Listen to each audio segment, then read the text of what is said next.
Go.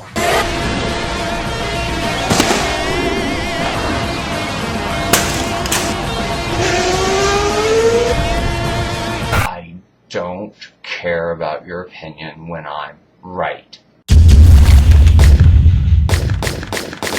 the beginning, the first 1,000-odd years that man was bouncing around, we were largely controlled by the church or mystics of some sort that promised us that, in the afterlife something good would happen to us if we did basically whatever they said. I'm not a huge fan of organized religion.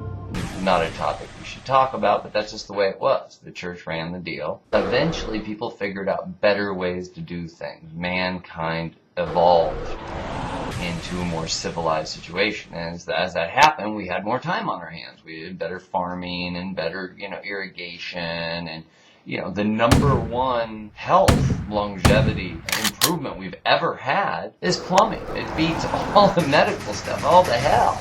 As we moved along and had more leisure time, we wanted more material stuff. And during the ascending nation part of things, that was really, really, really good. Build a skyscraper. Do great things.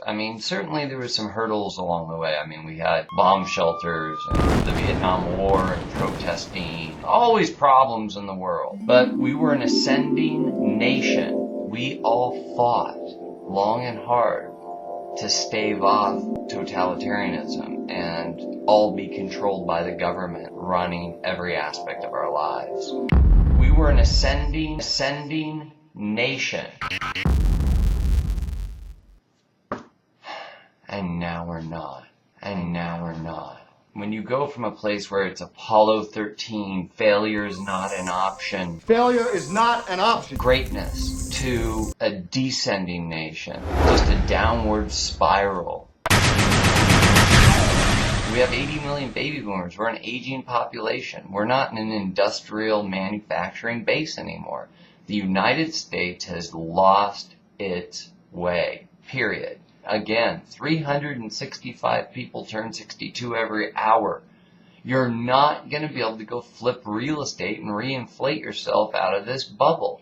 We give the greatest rewards to the biggest failure, starting at the top. Here's a guy who's never had a real job, backs into the presidency and gets a Nobel Peace Prize while he's in the middle of a bunch of wars. Here's another guy running a fraudulent, opaque, Byzantine, dirty business called the Federal Reserve.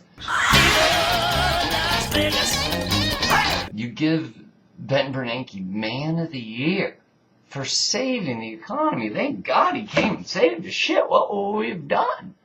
Oh, wait a minute. He's the guy that broke the thing to begin with. So I come over to your house. I break your arm. Then I set it. And I get an award. But I didn't even set it good. I said it, you're going to be crippled. Just like our economy is. This guy has never gotten one thing right. If, in fact, we were to see prices come down substantially across the country. Well, I guess I don't buy your premise. It's a pretty unlikely possibility. The motor vehicle sector may already be showing signs of strengthening. That there's a reasonable possibility that we'll see some strengthening of the economy sometime during the middle of the year. The global economy continues to be strong. The recession is very likely over at this point.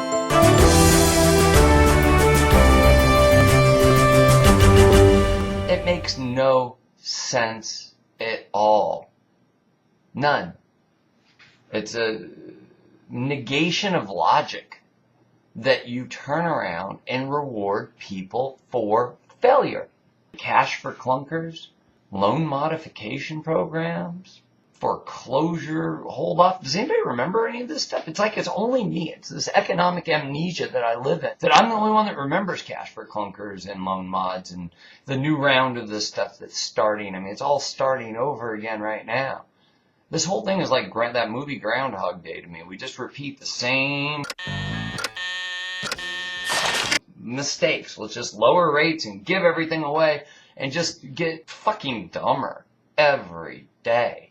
I think we're spending $10 billion a month. I mean, bailing out Warren Buffett with his TARP funds. All these companies that were too big to fail should have been allowed to fail and let other people come in and take their place instead of keep writing new checks. It's just one reward after another for failure, and we're just spiraling down. And I don't know what it's going to take, how much pain it's going to, needs to be endured to get a purification process out of this.